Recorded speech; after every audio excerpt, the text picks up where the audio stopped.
Welcome to the ArenaDecklists podcast. I'm Jerry Thompson, joined by Brian Gottlieb, and it's been a week, man. They're all weeks. There's always things going on and stuff, happenings, and I guess maybe we psychically manifested this. I've heard talk of potentially me being a wizard and making things happen with my prescience. Is that how you pronounce that word? I thought it was like prescience, but okay. I don't know, man. I also don't know. But what I do know, Lurrus of the Dream Den, gone, axed from Modern, just as we predicted. And Pioneer? Yeah, okay. Yes, and Pioneer. I want that to matter. I like Pioneer. I don't know if it does. But, I mean, in any space other than Magic Online, basically. But I want it to matter. I want Pioneer to be a big thing. I wonder if they only didn't kill it in Historic because there's the set championship this week. Or they forgot about Historic. Also entirely possible. I think it's in the realm of possibilities because I don't see how you make the evaluation like this card is good in Historic, but not in these other spaces. Like it's kind of the same equation. All the reasons they gave for not letting Lurrus continue to be a card were very good, and they also apply to Historic. So I think it's probably about this event, but like I said in the article I wrote over at ArenaDecklists.gg, where there were many, many, many articles that went up this week. If you are craving Magic content, just going to do a little bit of shilling there. As I said, I think that there was such an easy ban to be made here that it was just like slam dunk. This card does nothing for anyone. We can get rid of this and everyone will move on and be very happy about it. And I think that's what happened. And the other thing I said was that there's no clarity to ban timing, ban decisions. Like, are we conscientious of upcoming tournaments? Are we not conscientious of it? Do you announce before bans happen? I would have said yes to that question before this Lurrus ban. Like, didn't they say for weeks and weeks, like a ban is coming on Monday. That's how we did it. And then this one was just, it's Monday, ban. Listen. We also complained about them announcing announcements. Right? I know, but I just want to know what they're doing. I agree. I am no longer complaining about whatever choice they want to make. They may do it however they want. Whatever they want to have their ban policy be, I will accept it. I will be fine with it. It doesn't really matter the specifics of it, but you need a policy. Like there has to be some way this works, not just complete fly by the seat of your pants, do whatever you want. Yeah, I don't know. I don't know what they're doing now. It doesn't really matter. The timing is weird because it's like this has been a problem for a while, but I'm not mad. Whatever, it's fine. And if they wait until after the Neon Dynasty Championship to ban Lurrus and Historic, maybe. But like looking at the metagame breakdown, it doesn't seem like it's as, certainly not as prevalent there as it is in Modern. Oh, for sure. Not as big of a problem. But like I think that tracks for Pioneer too. And they still made the move in Pioneer with the understanding that the Lurrus problem can only get worse over time. As you make good cards, it just accelerates. So why not deal with it now? And I would say the same thing on it. What if they only make good 3-drops from here on out? Well, that'd be an approach, and maybe the world would be better for it. But I have a feeling that's not what they're going to do. Yeah, you're probably right. Anything's possible, though. Yeah. Content on the website, ArenaDecklists.gg, has been going pretty well, a little bit better than I thought it would. I did a continuation of my series that I started on Star City of like working on Concept Archetype development. And I think the people who are excited for it are like really excited for it. Yeah. And for other folks, I don't know, they just didn't click on it. So I think I'm like pretty deep into 2 other articles in that vein. And I think that they're on the back burner for now. Okay. I think you should deliver them. Like you said. I will. It's niche content. Not everyone wants it, but the people who like it really like it. Yeah, I want to continue them, but it's just like if the support were a little bit more overwhelming, then it would be different. And then the flip side of that is like I wrote just kind of like a shit post that people seem to really like a lot, which was the opt versus consider thing. Yeah, a lot of traction on that one, and really more than I would expect as well. It's so weird. I mean, I think one of the benefits about us being on our own and being free to make the content we want is that the rules are kind of thrown out the window. and we're going to be free to experiment with more just like, oh, this is on my mind. Like, for instance, when I wrote the article about the Lurrus banning, I actually wasn't intending to write anything because I felt like we discussed it on the podcast last week, oddly enough. But then I had a little time. I was just letting my thoughts gestate. I started to write a tweet, and I was like, well, this could kind of be fleshed out a little bit. And then I put up a tiny little article about it. And I think there's going to be way more of that type of stuff on the website going forward. We try and have something every day for you to click on. And, you know, it won't be 100% of the time, but we're pretty close right now. There's always something going on the website. So I hope it becomes part of people's daily content routine, as it were. Yeah, I mean, Deck of the Day was my way to cover that, right? Mm-hmm. And then I had a bunch of like Lurrus decks on deck. So that is on the back burner until we get some new modern results, I think. Yeah. You know, I am doing the same thing for the modern tier list. I want to see what happens on this first week of events, and then we'll update that. But, you know, if anything strikes me in the next few days, maybe I'll end up with another article. I really like the workflow of just like, I don't have to come up with something to write about on this day. I have to wait until there's something that I want to write about, and then I just jam it out. It fits my entire creative process so much better. Yeah, the opt versus consider thing was I watched Wafo his first 5 rounds. Like the challenge that Wafo 10-0'd started at 6 a.m. Eastern. Mm-hmm. And I was awake because Because early bird gets the worm, right? Because I was just up all night. Oh, okay. And it was one of those weekends where I was like, all right, I want to play in these challenges, right? And it's just trying to correct my sleep schedule to be even like remotely close to the schedule. Like the schedule is not that bad if you're an American, and specifically like East Coast too. I think it's better for, but I can't do it sometimes, you know?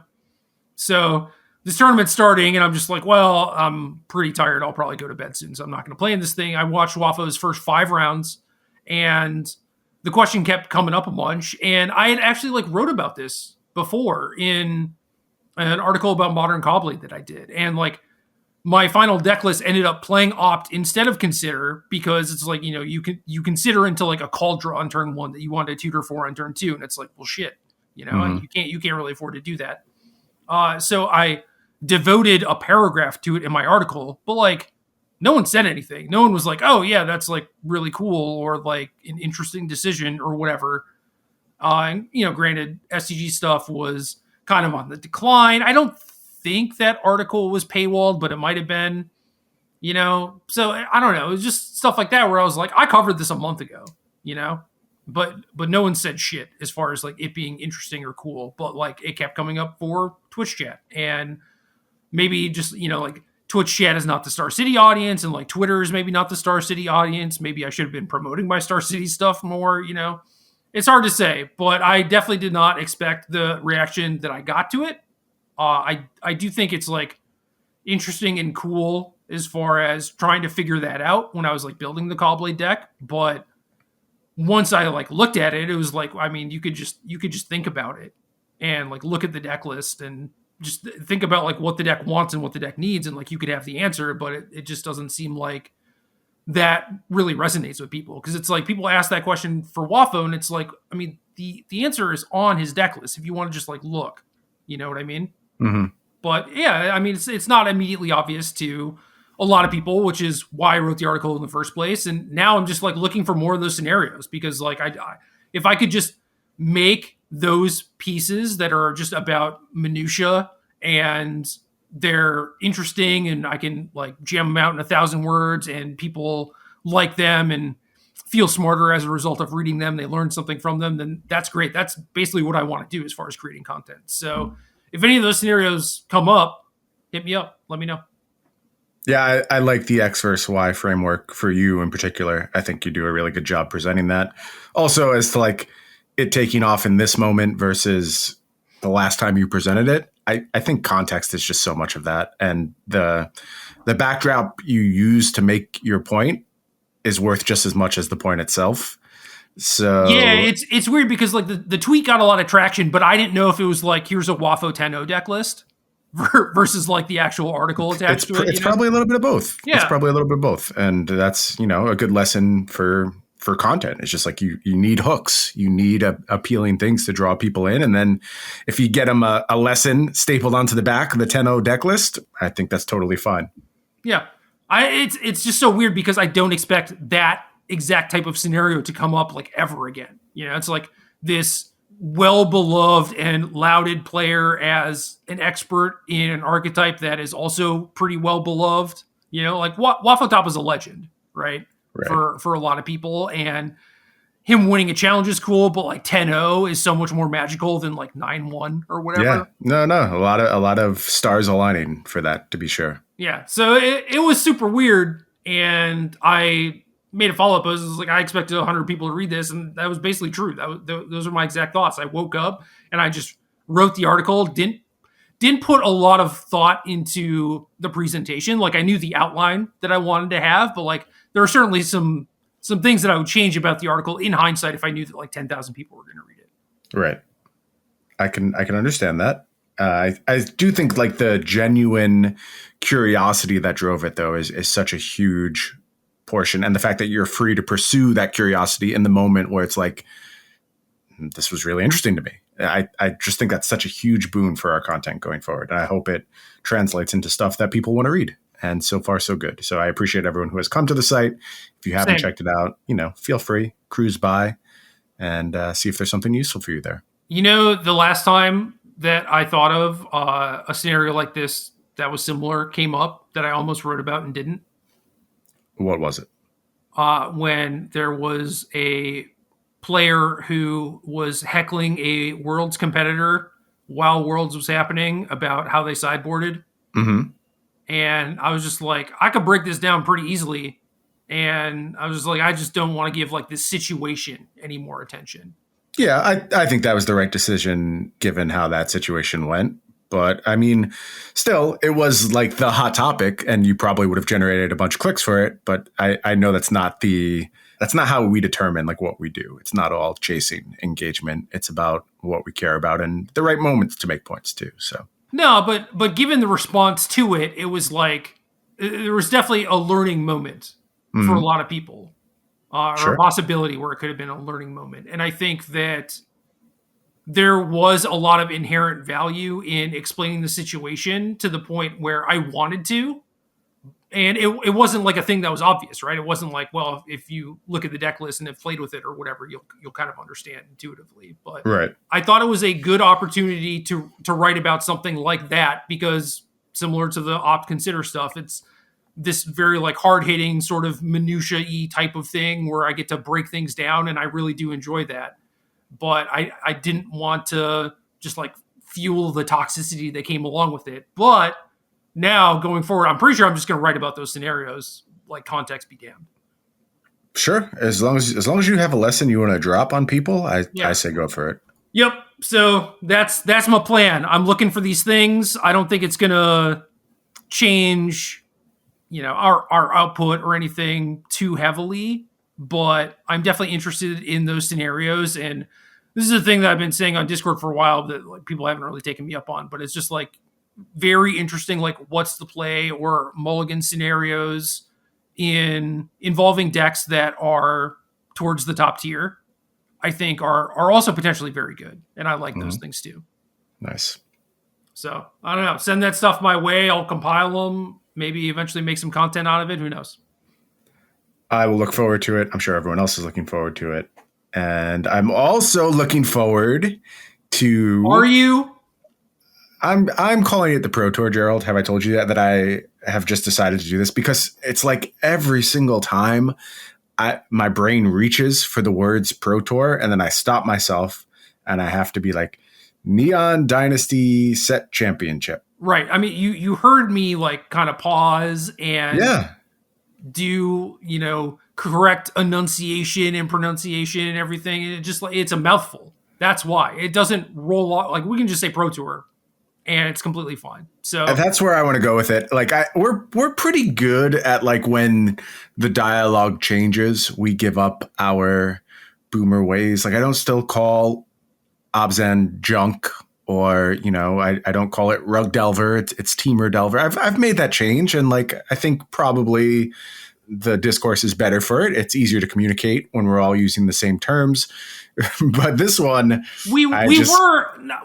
let's be real, dude. We were maybe not hesitant to adapt it, but it was definitely just like, whatever the hell it's called, like kind of making fun of it. And we've been doing that for a while. Maybe that was just me.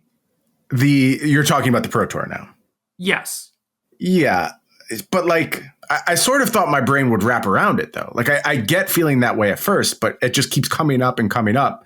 And I still haven't been like, okay, I'm on board with this naming convention now because Abzan's been Abzan for 8 years and they were mythic whatevers.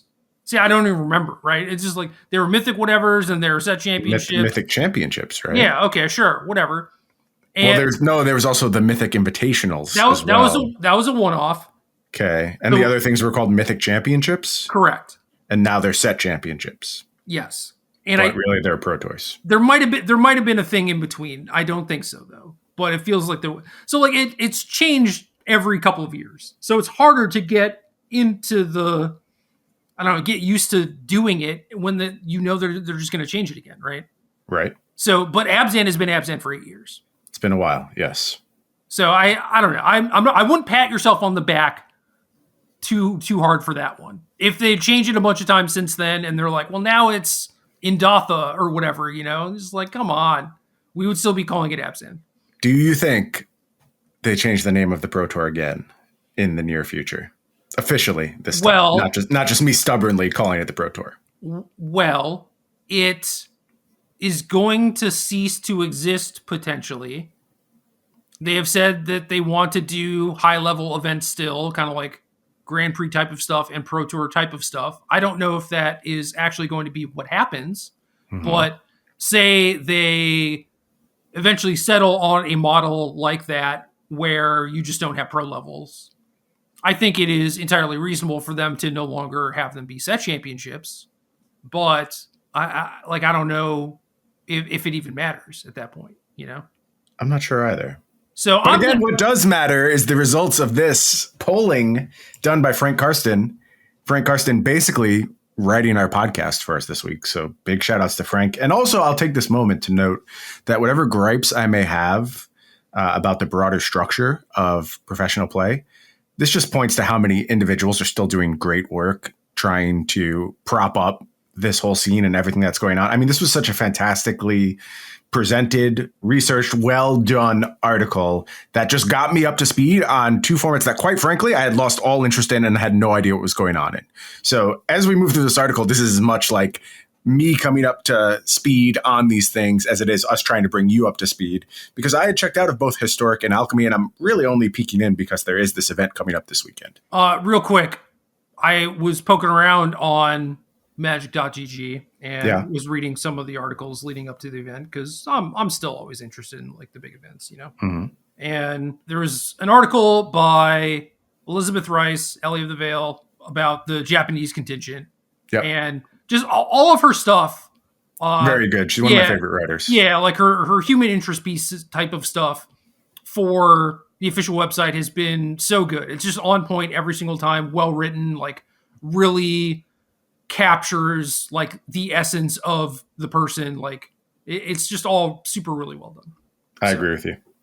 So yeah, those things are still on point and they still exist. They're still there. It just sucks that, the events are a shell or whatever. Yeah. But I thought it was worth, highlighting these individual contributors that all do such a good job. And, I'm sure it's hard to separate your own work from like the broader thing being worse. And I'm sure it's demoralizing to hear us be like, well, this thing's not as good as it used to be. But these people are doing great work and it's worth acknowledging that. Yep, absolutely. So Historic and Alchemy are the formats for this event. No limited, yay. Always love it. Is weird though, because Alchemy doesn't have the Kamigawa cards, which I don't even think have been like previewed or anything. They have not, no. So the format will likely change after, which means that the results from this event are not super relevant. And Historic has not been on the forefront of a lot of people's minds, but I mean, it's possible that it becomes more of a thing because like they've been pushing Alchemy a lot or been trying to, right? And Historic kind of got run over as a result of that. But I still think that Historic's like an interesting format that could be good if they wanted to showcase it, and if they're not bringing Pioneer onto Magic Arena, for example. I still like Historic sort of in general, although like obviously the alchemy nerfs and like the non-wildcard refunding stuff, like obviously that's a bullshit. But the format itself is cool because Is it Phoenix is the most popular deck. So you're always going to get my vote, you know? If that's all it takes, then yes, I would also be on board with Historic. I agree with everything you said in terms of it potentially being interesting, but just the alchemy stuff was too far for me. And I don't remember where these numbers were pulled from. It was one of like the data scraping tools. And the numbers for these two formats are bad, like real bad. And I don't know how you fix that at that point.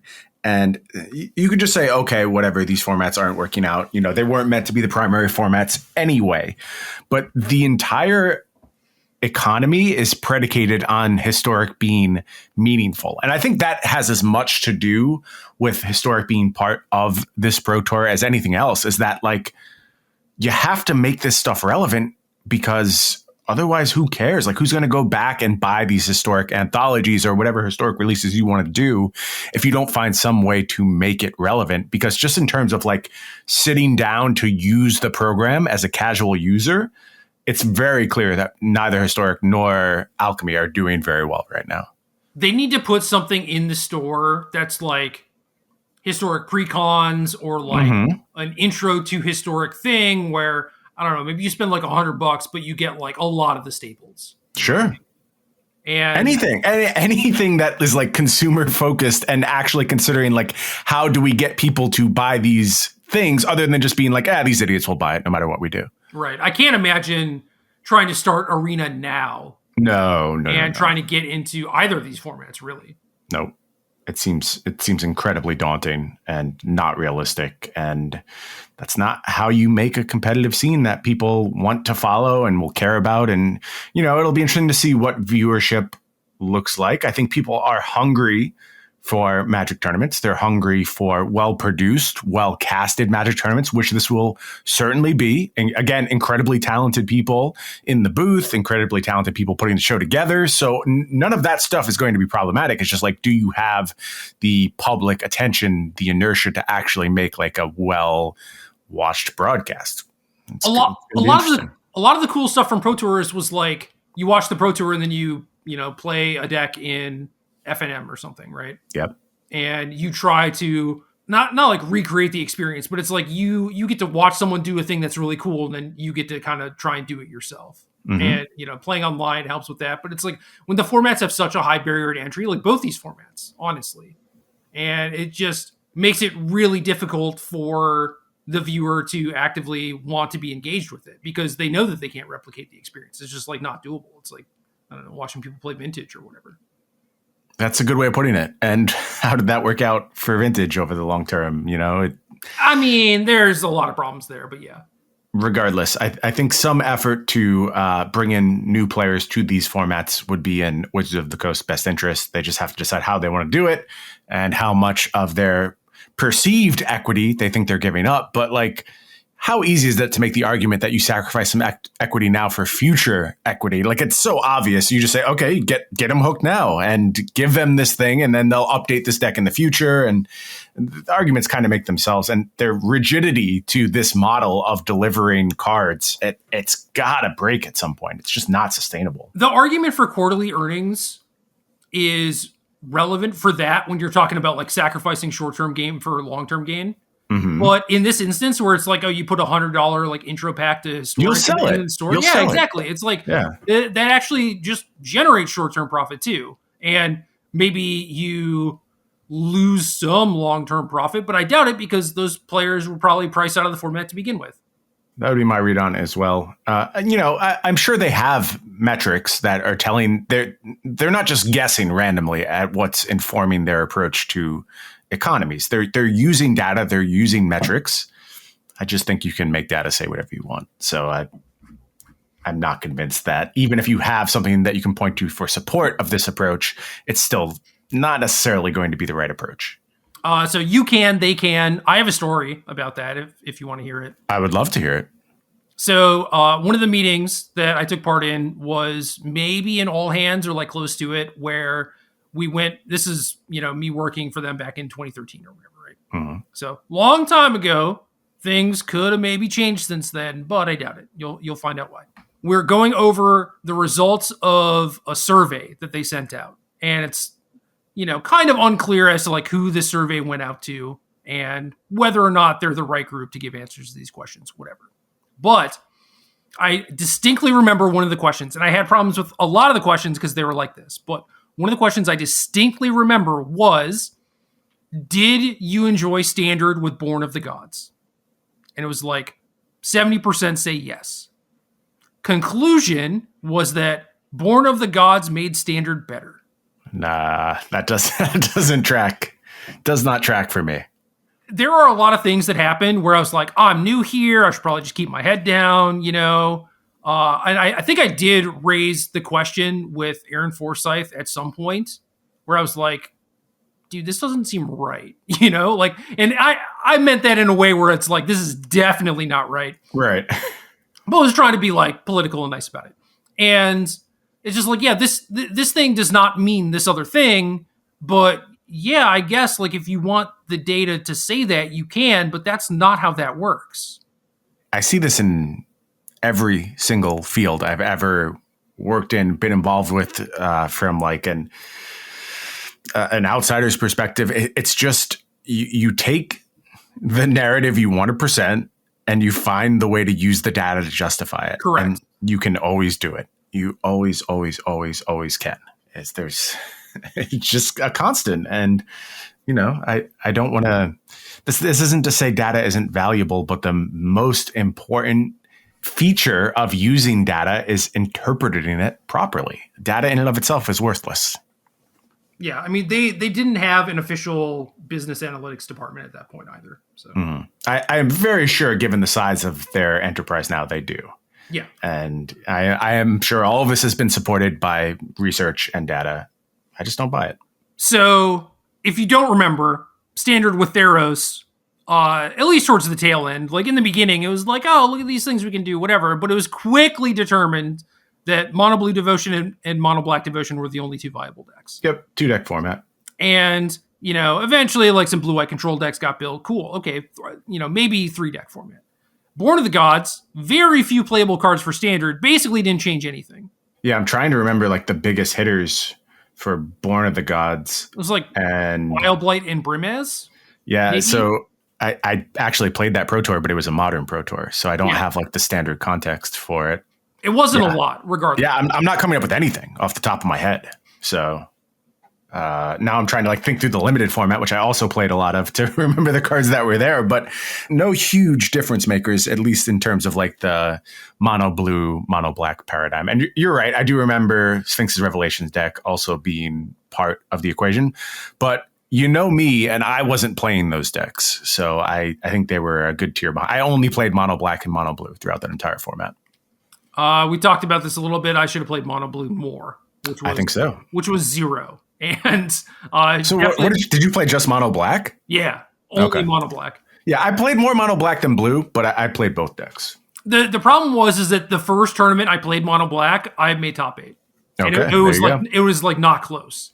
But as the format evolved and people got better, it's like mono black got slightly worse, right? Because it's like people were better at dealing with pack rat and underworld connections, and sabotage myself as I do.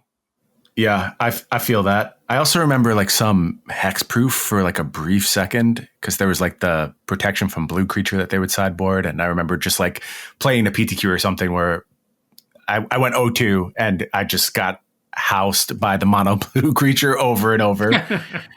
Good times. Okay, historic archetypes. Is it Phoenix? 24.5% of the field are people of discerning taste. Yes, I agree.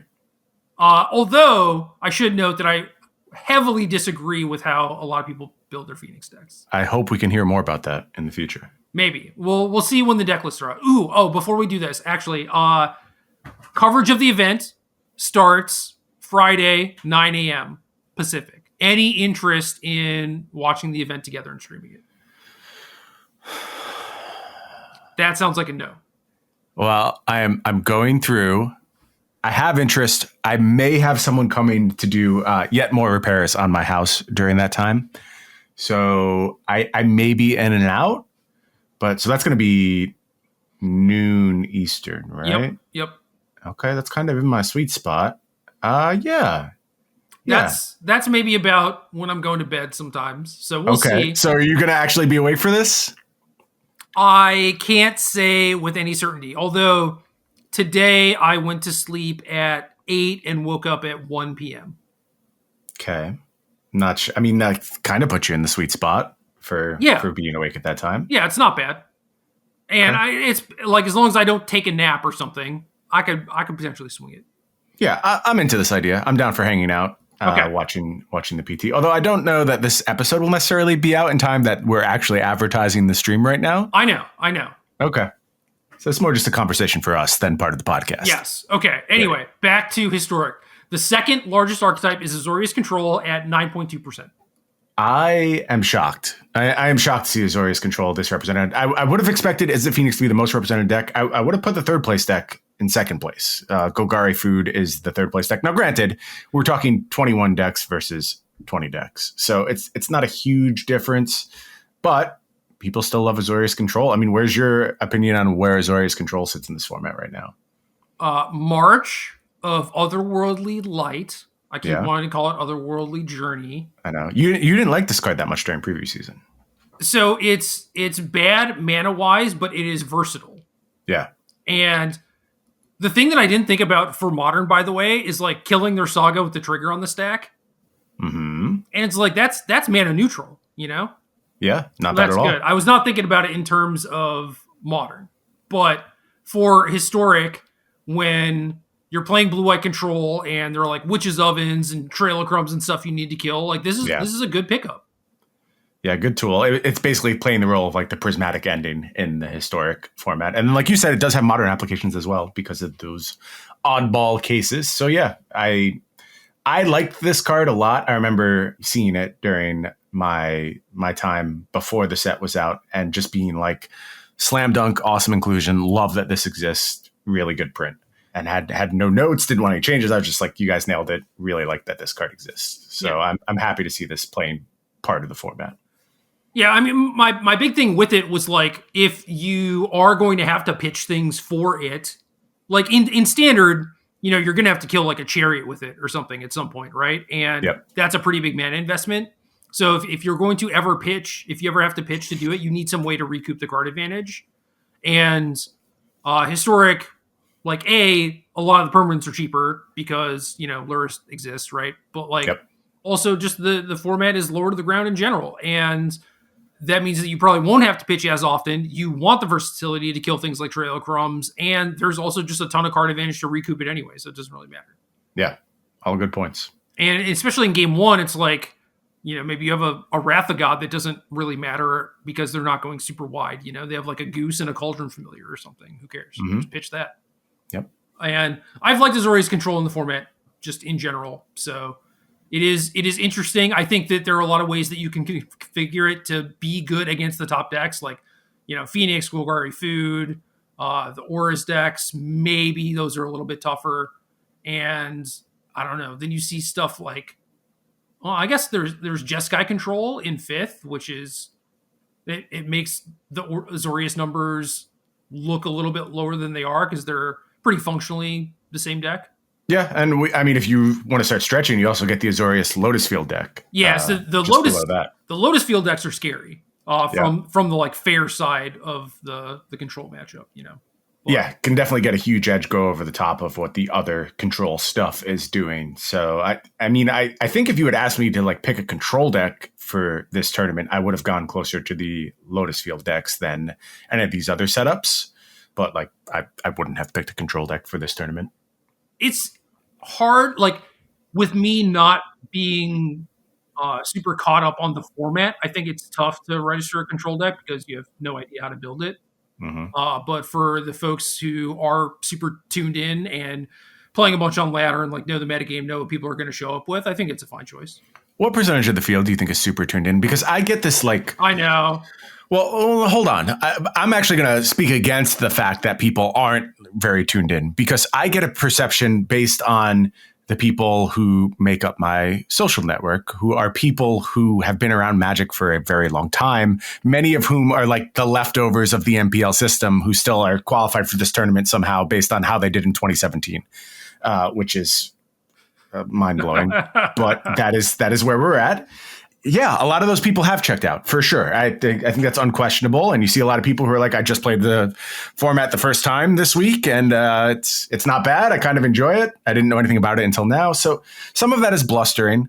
A lot of it is true. I think a lot of those people are out, but you probably hear less from the people who are just like in the trenches grinding to see this as their shot. You know, they finally made their, maybe not their first Pro Tour, but, you know, they're in their second or third Pro Tour now, and they're starting to get their feet wet and get comfortable and are committed to the idea of this ecosystem, whatever it may be, and committed to the idea of competing in Magic. And those people are very invested. So how do you think it actually splits between the people who are like, haha, never touched this format before, versus the people who are really doing the work and very plugged in? Well, there are a lot of reasons why the Japanese contingent is crushing it. And one of the reasons is that they were as good as the best already. Mm-hmm. Another reason is that now it seems like they are just hyper organized and working really well together. And the other thing is that like a lot of the English speaking part of the Pro Tour is the contingent that's checked out. So you have like a lot of the top players not really caring, and the Japanese players are just like, okay, cool, free money, you know? So I do think that was basically why I groaned, is because it's like, yeah, I know that that's sort of the discourse is like everyone's checked out or whatever, but it's the boomers that are checked out. Yep. I think it's overblown. But everyone else, it's like they're just living online, testing these formats, like living in Discord, chatting with each other and like breaking it. So it's like true for some aspect, but not others, because there's also kind of like the boomer Japanese players who are also just like, no, we're still taking this seriously. I love that you mentioned Discord, because can you imagine what you could have done with like that platform and well-organized groups and like talented players back in your heyday? Like getting people together was such hard work. It was so difficult to efficiently share information, to play test. And, you know, I see this happening in the Flesh and Blood space, where I'm in a Discord where it's just the best people in the game grinding games constantly, leveraging information, learning all the time. And it's like, it's just such an efficient tool for this type of endeavor. And we didn't have it. We struggled to find these tools. And I think that's actually secretly big part of why these teams and these players are so good, is that they just have better means of communication. I tried to make a lot of forums back in the day. And I know you did. I was in some of those forums, right. And they were great for what they were, but in terms of like the feedback you got, it can't compare to Discord. It's just night and day. So the thing is like forums are really not that much different, right? It's like you make a post versus like send a chat. Like, yeah, obviously it's way easier to just send a chat, you know, but like functionally they're pretty similar. The problem was trying to get people to go to an extra website that they weren't already at. But I think a lot of people just have Discord open because now it's like also it's like using AIM to talk to your friends, right? It's right. Like, what if AIM was also a message board type of thing, or like you could have group chats or whatever, you know? Then it would have been a game changer for sure. There's an element of functionality though that Discord provides that the obviously forums could have never ever competed with. Discord, you couldn't hop on the forum and play a game against someone else who was thinking about the same thing you were, and stream it to 15 other people to observe and give their feedback on. You know, it's just like, obviously Discord is like way better. But as far as like the information sharing, I was just like, look, this is the best thing that we got, you know? Yeah. And people were just like, nah, I go to like, you know, Yahoo News or whatever, and I can't be bothered to open another tab. I don't even know how to do that. Different world. Boomers, man. And then eventually just like people would stop going to the website, you know? Yeah. And it was like, all right, I guess I delete this. I start a new forum of like time for a new forum. The people who are invested, you know? Yep. And that's just how it went. That. Yeah. I think it's an important tool, and one of, I mean, a small part of the equation, but an interesting part nonetheless. The ease of which you get people together certainly matters a lot, especially when you can't gather in person, realistically at least. Yep. So yeah, it does matter for sure. I'm curious what the Japanese contingent uses.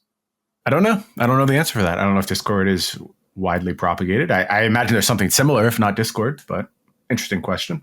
Because I've like emailed Kenji and DM'd him on Twitter and stuff, and it's just like clearly he is not super online on those platforms. Like he'll respond within a couple days or whatever. But like if that man is on Discord, I gotta get his information and add him. You know, reach out to him. There you go. Anyway, Lotus Field I think is good for overpowering decks, but is way worse at playing the nickel and dimey grindy games. Where you're just like, oh, I'm gonna like, you know, counterspell this and then sweep and then draw some cards and find my march or whatever to kill your weirdo permanent and then eventually kill you. The Lotus Field deck is like way more inconsistent because you have the things that need to enable the Lotus Field. You have the Lotus Fields themselves where it's like, well, maybe you can't cast Charm on turn 3 or whatever because you have to do all this nonsense instead. Yep. So I generally don't like the feel of those decks. And if the format was more like Is It Phoenix and like other control decks, I think I would like it more. But I guess, I don't know, you kind of need like different tools to beat up on food. Maybe Farewell is good enough for that. Maybe. It's weird too, because if you like combine some of these numbers, you are probably looking at about 50% of the field playing either Is It Phoenix or some form of control. So yeah, more probably, because there's 9% Azorius control, 6.6 Jeskai control, 5.7 Azorius Lotus Field, 5.7 Azorius Urian. So yeah, I mean that's a lot. There's also no real aggro deck represented here. Like there is Gruul aggro still exists as part of the format. Only 6 players playing that in this entire field. So you're kind of missing one of the prongs. I don't think Auras quite falls under that. You know, that's more infect-ish, I would say, than a pure aggressive deck. It is, but it puts a lot of the same pressure on you to have to be able to interact like early and often. Right? Yeah, I guess it's more vulnerable to like fewer points of interaction is what I would say. Yeah, but you need them as soon as possible. You do need them. Absolutely. And I mean, that's kind of another place where March shines too, because, you know, Kaizu's form on a thing is kind of a big deal against the blue-eye control decks or like Jeskai with Lightning Helix and stuff like that. It's like, okay, now you have this clean, exilable answer. So yeah, it's good to have an emergency safety valve, basically. And March can function as that as well. So March does exile, right? Yeah, it does. Okay. I don't know. I've just like said, I've said stuff like that on the podcast before where I'm like, in my mind, it does this. And then I just end up being wrong. Yeah, I was pretty confident about that one. But as soon as you doubted it, I was like, uh-oh. I know. The thought just crept in my mind. It's like, you could be wrong. You're not very smart sometimes. And I was like, yeah, brain, you're right. Always possible. We get it wrong. Yep. Rakdos Arcanist at 5.7%. I don't like this deck. You know, I loved this deck. Okay. And you see the past tense going on there. Yeah, so I love the deck. I don't think it's very good. Yeah, it's hard for me to imagine what this actually fares well against at the moment. I think it's like the 48% deck where you have game against everyone. You're never out of it. I just don't know that you have any really good matchups right now. So, you know, I often want to play decks like that when other is a big part of the metagame where I just don't know and I can't target anything effectively. So I'm willing to just be like, I have good sideboard plans. I'm willing to take a deck with like a little bit lower power level. At 23.6%, others a little bit too small for me to lean on something like that. See, I don't even really like Arcanist against most other decks because it's stuff like Niv Mizzet where they just kind of like dominate you, you know? If I was looking for a thing to beat up on the other category, it would be the Lotus Field decks. Here's where like you can always make an argument for Arcanist against other is because Thoughtseize into Arcanist is just like outs to everyone. You can play against virtually any setup with that. You play so much small ball though, where it's easier for people to like outmuscle you. You know what I mean? Yeah. No, you do. And I think that's why this deck has fallen out of favor is because it just doesn't line up with the general gist of Historic. But every time like people doubt this deck, there's a copy in the top 8 by someone who has just like strong sideboard plans. That's is comfortable with the deck. So that's definitely true, but it's never widespread success for the archetype either. Agreed. What else? Everything past that is kind of random. There's a few Greasefang Parhelion decks, 5 total copies. Cool. Yeah. Interesting. And like you mentioned, if Mizzet's still around, Esper Pack still hanging around as a small part of the metagame. So there's weirdo stuff out there. It's going to be fun to track if any of these decks puts together a good run. That's what you're looking for in this scenario. It's just like one of these weirdo decks completely off the beaten path looks dominant. That's when things get really excited. And I'm hoping to see something like that. But I have my doubts. I think the format has kind of fixed its power level at this point. Like, the power points, and it's really, really hard to sneak under them. But I'm certainly rooting for these players on the more out there list. Things like, Scurry Oak, still very small representation. I see a Paradox Engine list out there. So any of that type of stuff would be really exciting to see do well. So Hidetsugo Consumes All is mentioned as a sideboard card for Rakdos Arcanist in some of these lists. And I do like that. I think that's a card that could potentially help you against, the other category, right? Sure, yeah. But Oni Cult Anvil and stuff like it would make me want to gravitate towards food decks, and not like Corvold, definitely like the super low to the ground Lurrus ones. Yeah. And it would make me less likely to play something like Phoenix, because I don't know, like, Channeler, Unholy Heat, Phoenix, like, they're still pretty fair Magic cards as a whole. And fairish, yeah. And we saw just like how badly the Golgari food deck like decimated the Phoenix decks at the Innistrad Championship. So they need a lot of help in that matchup. I guess like food is like a little bit underrepresented for what I thought, probably because Azorius Control now has a lot of good answers to them. Yeah, it could have a lot to do with March. I can't say enough good things about this article. It like basically does our job for us. So I feel almost a little bad just cribbing it, but it presented all the information you need. So why go and get it a second time? 7 most played Neon Dynasty cards I think are really interesting. It is March of Otherworldly Light at the top. Then Wandering Emperor and Farewell floating around. You mentioned Hidetsugo Consumes All. Really nice sideboard card in the format. Light Pause, of course, upgrading all of those Auras decks quite a bit. Then we have Greasefang, and finally round out the list with Oni Cult Anvil doing a little stuff for Rakdos. I would expect more Anvils, honestly. Well, it's weird because you already have like the food engines, and granted you can combine this stuff. It all can go together. But man, those Golgari food decks are so lean, so efficient.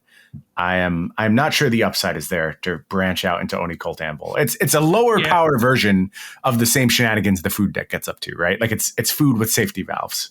Yeah, it just adds a little bit to it. And I mean, this is me saying that without actually like looking at the deck list, But I don't know. It's like maybe Rakdos food is better, or maybe you're supposed to be like Rakdos just playing trail somewhere. Maybe so. That's where I would have started. But yeah, obviously if you're playing against a bunch of like Marches and Farewells and stuff, it's like, well, okay. I mean, maybe Control is actually pretty good. We will see. I am probably more excited for the historic portion of this tournament than the alchemy portion. It's closer to a real format, so it has my attention. Yeah, closer. I mean, at least it has like a reason to exist, especially when we go and see what is actually good in the alchemy format, and it's weird. It's weird. Why are we doing this? How did the number 1 deck get to be mono white aggro? I don't know. I don't have an answer for you. I mean, like the cynic in me is like people already had the mono white deck to play standard, and they were just like, meh, mono white aggro. I feel like 2 weeks ago people were complaining about Divine Purge being too good. That is true. That is something I've definitely heard. And wait, that card got nerfed, right? I don't think so, but I could be wrong. No, this is the same. I think maybe we were talking about like moving it to 4 mana, and then it just crept in my head. It's possible we identified it as one of the cards that could do with a nerf, but I don't think it actually got hit with a nerf. No. Okay. No, and yeah, mono white sitting atop the format, most played deck is, I think, a shocker to everyone. Sort of the buzz was around Naya Runes. Now, which again is funny because the runes deck has like no alchemy cards? Yeah, go to my standard tier list. You know what comprises my tier 1 presently? It is a Selesnya mid-range deck, which got there by default because I have set a precedent where if you win both events on the weekend, you get to sit atop the tier list. So it's there now. I don't think it'll be there all that long. The other tier 1 deck I have, mono white aggro, and the tier 1.5 deck, Naya runes. So what are we doing here? Like, what have we actually accomplished by creating this other format? They built some busted alchemy cards and then they nerfed them all. Right. So we're back to standard. And this is good. We're supposed to be enjoying this more than standard. Standard is great right now, like straight up great. And this format, I don't have a problem with what you're presenting to me here. This doesn't look flawed or stupid. There's just no reason for it to exist at all. It's funny because there are some decks on here. So like Mardu midrange is a third place deck, 9.2%. I don't really know what's in it. And then the fourth place deck, Orzhov Venture, I definitely don't know what's in it. I know that they buff some of these cards. They buffed all the dungeon cards, so that is what that's leaning on. And if that's good, that's cool. That's neat. That's an interesting story. Cool. It is cool. You get to see people like Venture and Constructed, which has basically not happened. Yeah, and that's good. Is it worth an entire format with made up Magic cards? I don't think so. One of the cards that Frank goes on to mention later on in the article and kind of highlighted as one of the headline cards for this Mardu deck is City Stalker Connoisseur, which is a card I know you were really high on when we were doing our initial alchemy run through. It didn't make our top 10 list or anything, but you thought it might have some potential. If you don't know what this is, I don't blame you. It's a 3 colorless black creature vampire. Death Touch, when City Stalker Connoisseur enters the battlefield, target opponent discards a card with the greatest mana value among cards in their hand, create a blood token. Yeah. And apparently this is the backbone of this Mardu deck, which is fascinating to me. I'm looking forward to seeing this list. I don't know. Did I dream that like all these cards got nerfed and they didn't get nerfed? No, some of the cards got. What else did you think got nerfed that is not? What changed about Inquisitor Captain? So, is it possible that these are using like old images? Because Inquisitor Captain did change, right? Oh my god! See, this is why you don't make fake Magic formats. Okay, yeah. So they are using old images. It's now just if you cast it, so you can't glass pool mimic it. But the one that's showing up on the website is just the older image. Yeah, love it. Just perfect. Speaking of things we love. There's also something going around that Shatter Skull Smashing and Magma Opus are both bugged, and they won't be fixing it before the event. No, what? How are they bugged? Yeah. How are they bugged? If Shatter Skull Smashing or Magma Opus has multiple targets for divided damage, and then any target of any spell or ability becomes illegal while the Smashing Opus remains on the stack, the damage will incorrectly fail to deal damage to any of its targets. So, this happens in all cases where the damage is split across multiple targets, and it does not occur if there is a single target for damage. So normally how this works, and this comes up a lot, is like if I fire your 2 X1s, right? Like your 2 Birds of Paradise. Yeah. And you're like, I'm going to kill one in response or bounce one in response to try and counter the Fire Ice. That doesn't work because a spell will resolve if it still has a legal target. A legal target, correct. But if you get rid of all the legal targets, then the spell will get countered. So in the example of like Cryptic Command, which is like tap all of your opponent's creatures, bounce a thing, and you just like target their creature land, and you kill the creature land in response. Well, now the tap thing doesn't work because Cryptic has no targets. So I know that like a lot of people kind of understand that, but they don't know the exact reason, and that is why. And now it just seems like, well, the rules are different on Arena now for Smashing and Opus. Yeah, so in Magma Opus's case, as long as its targets are not made illegal, the spell will do as much as possible. Tap permanents, create a 4/4, draw 2 cards, but the damage will not be dealt. So it's not countering the card. Okay. It's just like breaking it. Yeah, but for Shatter Skull Smashing, it is effectively countering it because all it does is effectively. Yes, it only splits 2 damage. So what does that mean for the tournament? Well, what I can tell you is that unfortunately we will not be able to fix this bug ahead of the event, and players should be aware of it. As there is no direct fix, our policy for this weekend is players will play the result as Arena interprets it. Players negatively affected by this will be emailed with instructions on what to do if this comes up in a match. So you've already submitted decks with these cards in them. your decks may now have this flaw, but you have to play the card as Arena interprets it. Right. So say you smashing my 2 Goldspan Dragons and I have a Fading Hope. Yeah. One of those Goldspan Dragons is going to live. Right, because like that's a scenario where I would probably want to Fading Hope my 1 dragon, and I would expect the other one to die, but like now Arena is just going to let it live, and like that's okay. That's just how it works. That's how it works, yes. So there's no penalty for the person like abusing the fact that these cards are bugged. Well, it's just like that is in the case you're describing. Are they abusing it? Well, they're not. You said you would want to make that play anyway, potentially. Okay, well, say it's a removal spell instead then. Yeah, that's a better question. That's a better question. I don't know. I can't answer that. I think the best thing to do for the tournament is to just, play it as is, right? It's like, okay, this is how the cards work now, at least for this event. And that sucks because it takes it one step closer into like, this is just a fake tournament territory. But, damn. Yeah, not great. Not a great look. But, is what it is. So apparently this Mardu deck is copying City Stalker Connoisseur with the backside of Fable of the Mirror Breaker. Yeah. Where did this deck come from? I don't know. This is a wild one. I'm looking forward to seeing this. Yeah, you're just draw step locking them? Maybe. It's very bizarre. Very bizarre deck. Let me look up Fable of the Mirror Breaker. I'm pretty sure you can do it at instant speed. Yes, you can. So in theory, you could do this in standard with like Ravenous Rats and stuff. It's just the cards are a little bit weaker. Yeah, and this gives you the best card.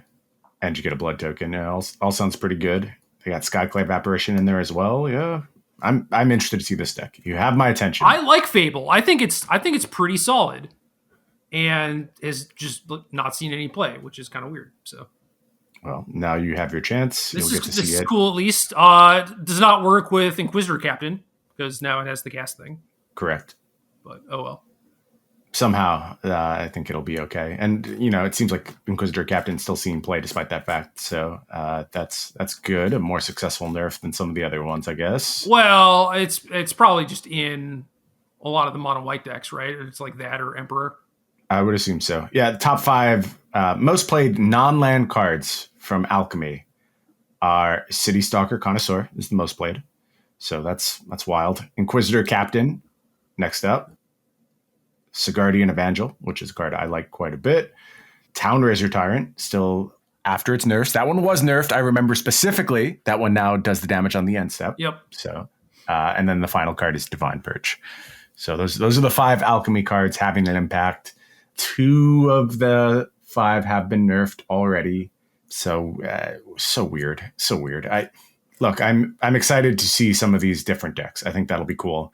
This is just such the wrong time for this Alchemy tournament. And granted, it's the first chance ever. So you'd think like, yes, time for Alchemy. Let's go. But Standard is actually good. This format doesn't do enough in my eyes to distinguish itself from Standard, and just people do not care. And that is the biggest dunk I have against it, is that if people don't care, then all of this is for naught. This is like a promotional vehicle that's supposed to show off this cool stuff.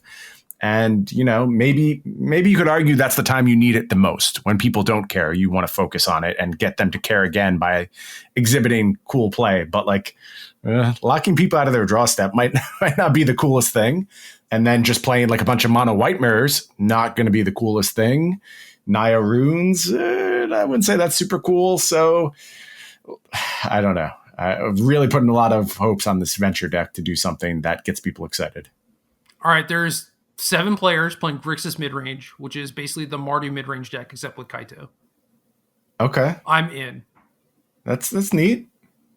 All right, we know what we're rooting for. That's where our bread is buttered.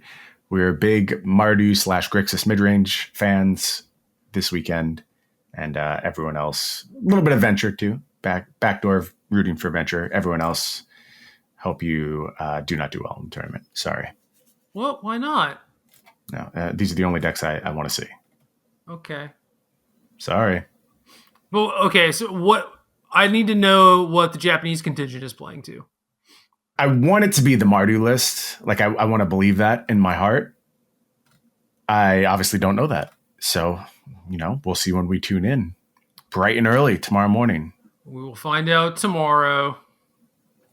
game.